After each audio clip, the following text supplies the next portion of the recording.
बिस्मिल्लाहिर्रहमानिर्रहीम अस्सलामु अलैकुम वरहमतुल्लाहि वबरकातुहू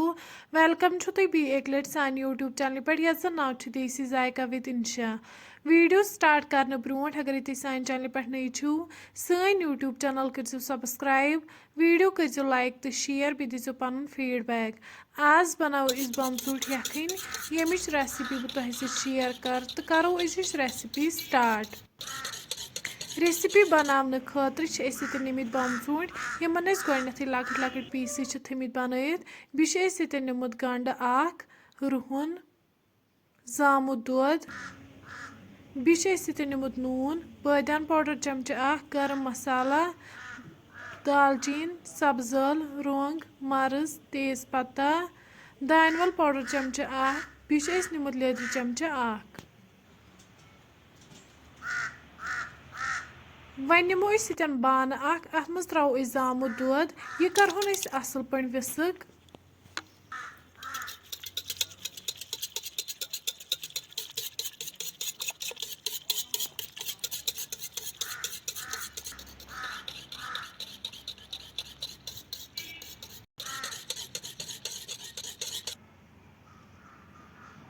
दोद गो असल पे विस्क अम पत करो अत मसाल ऐड बे करो अत मज रुहन ऐड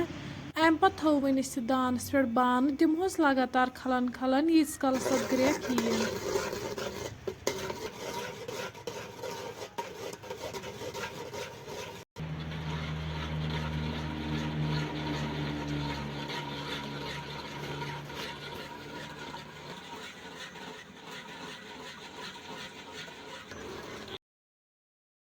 तुम हेकि वुचित अत आय ग्रेक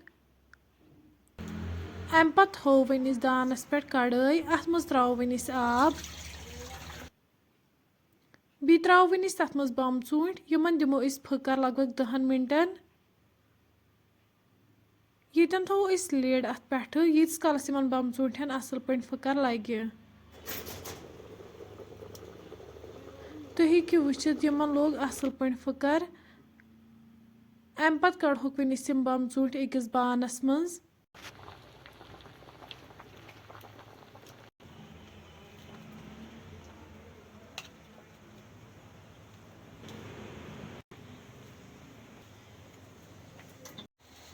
वन त्रो कढ़ाई मज तेल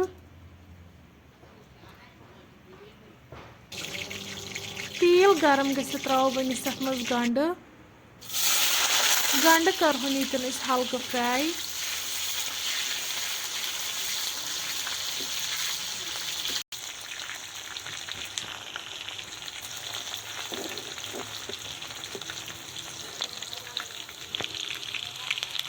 तुम हेकि वुचित गंड यन हल्क फ्राई गोमुत अम पत त्रो वन अत मज बमसूट यम करहोन असल पे फ्राई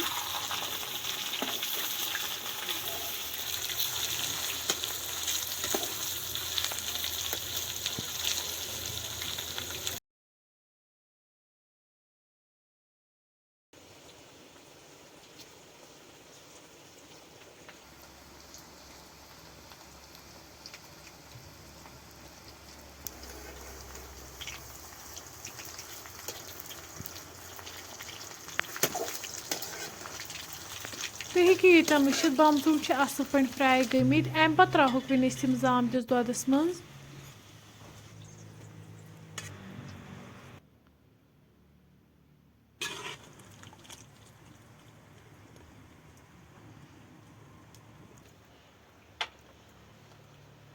वन त्रो अत मज पुदीन पाउडर चमचा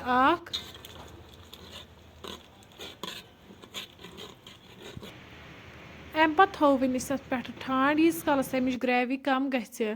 5 मिनट बाद वालो वन दान पे बोन तुम हेकि वुचित बमसूट यखन यन बिल्कुल तैयार अम पत कड़ो वन अकिस बाउल मज नेबर